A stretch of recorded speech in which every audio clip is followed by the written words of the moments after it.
Mayong hapon, ang Butuan On News Update sa Butuan City Public Information Office. Formal na nga nanumpa ang Butuan City Mayor Ronnie Vicente Lagnada ang 120 ka mga napiling opisyal na sangguniang kabataan gikan sa nagkadaiyang barangay sa syudad sa FSUU CBE Hall miaging simana. Kini human sa natigayong sangguniang kabataan mandatory training kon SKMT.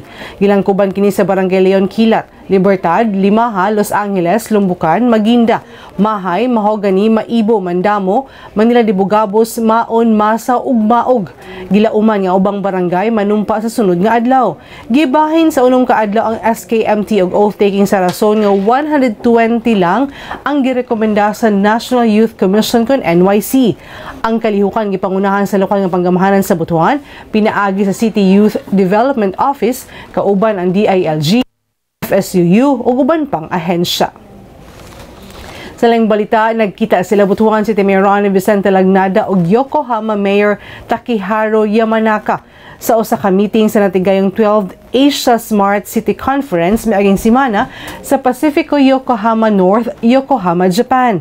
Susama ka Mayor Lagnada ang passion sab ni Mayor Yamanaka anaa sa data science.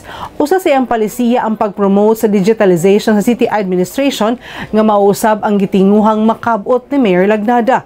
Gawas ka Mayor Lagnada na imbitahan sab ang pipila ka mga opisyal nga delegado gikan sa Pilipinas. Ug mga mga updates ng adlaw alang sa bang pa mga updates, follow like ang official Facebook page, TikTok, Instagram o Twitter account ug subscribe sa YouTube channel sa Butuan City Public Information Office. 34 days na lang, Pasko na. Ako si Charmaine Awitan, daghang salamat.